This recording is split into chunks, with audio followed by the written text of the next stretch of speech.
నమస్తే, welcome to I news. Political star గా మారిన లేడీ సూపర్ స్టార్ విజయశాంతి అకస్మాత్తుగా అదృశ్యమయ్యారు.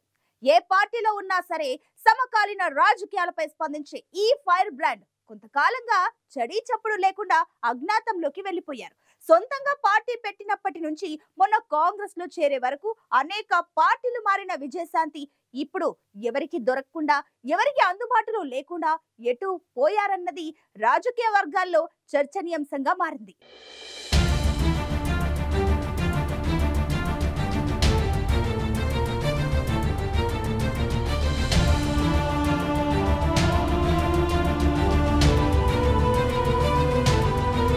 26 ఏళ్ల నుంచి క్రియాశీల రాజకీయాల్లో ఉన్న ఒకప్పటి సినీతార విజయశాంతి గురించి ఆసక్తికరమైన చర్చ జరుగుతుంది. కాంగ్రెస్ ప్రభుత్వంలో అతి కీలకమైన పదవి పొందుతారని ప్రచారం జరిగినా ఆమె పేరు ఎక్కడా వినిపించడం లేదు. తెలంగాణలో ప్రభుత్వం మారిన తర్వాత అనేక రాజకీయ పరిణామాలు జరిగినా ఎక్కడా స్పందించలేదు. కాంగ్రెస్ పార్టీతో కూడా అంటీ ముట్టనట్టే వ్యవహరిస్తున్నారు. దీంతో ఎప్పుడు యాక్టివ్ గా ఉండే విజయశాంతికి ఏమైంది అనే చర్చ మొదలైంది.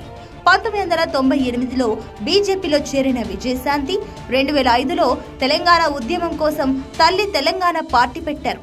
2009లో పార్టీని టీఆర్ఎస్ లో విలీనం చేశారు. 2004లో మెదక్ నుంచి ఎంపీగా గెలిచారు. తర్వాత కేసీఆర్ తో విభేదాలు రావడంతో 2014లో కాంగ్రెస్ లో చేరి మెదక్ అసెంబ్లీకి పోటీ చేశారు. 2020లో కాంగ్రెస్ ను వీడి బీజేపీలో చేరారు. కేంద్రంలో బీజేపీ అధికారంలో ఉండడంతో ఏదైనా పదవి వస్తుందేమో అని ఆశించారు. బీజేపీలో పెద్దగా అవకాశాలు లభించకపోవడంతో 2023 ఎన్నికల ముందు తిరిగి కాంగ్రెస్ లో చేరారు. ఎన్నికల ప్రచార కమిటీ కన్వీనర్ గా నియమితులయ్యారు. ఆమె ఆశించినట్లే తెలంగాణలో కాంగ్రెస్ అధికారంలోకి వచ్చింది. రేవంత్ రెడ్డి ప్రభుత్వంలో ఏదైనా పదవి వస్తుందని అనుకున్నారు. పార్లమెంట్ ఎన్నికల్లో మెదక్ సీటును విజయశాంతికి ఇస్తారనే ఊహాగానాలు కూడా వచ్చాయి. కానీ ఎక్కడ ఆమె పేరు పరిశీలనకు రాలేదు. ఆమె కూడా గడిచిన 100 రోజుల్లో ఎక్కడా కనిపించలేదు.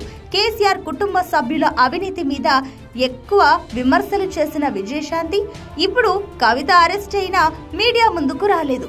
కేవలం అప్పుడప్పుడు ట్వీట్లు, ఫేస్బుక్ సందేశాలతోనే సరిపెట్టుకుంటున్నారు. దీంతో విజయశాంతికి ఏమైంది, ఎక్కడికి పోయింది, ఆరోగ్యం ఎలా ఉంది అనే ప్రశ్నలు వస్తున్నాయి. 6 వయసున్న విజయశాంతి ప్రస్తుతం ఏమాత్రం యాక్టివ్ గా లేరని తెలిసింది. అనేక పార్టీలు మారిన విజయశాంతి రాజకీయం పట్ల కూడా విరక్తితో ఉన్నారని సన్నిహితులు అంటున్నారు. ఇకపై క్రియాశీల రాజకీయాల్లో యాక్టివ్ గా ఉండకపోవచ్చని చెబుతున్నారు. రేవంత్ రెడ్డి ప్రభుత్వం కూడా తనను పెద్దగా పట్టించుకోకపోవడంతో రాజకీయాల నుంచి పూర్తిగా నిష్క్రమించి రెస్ట్ తీసుకోవాలని యోచిస్తున్నట్లు తెలిసింది.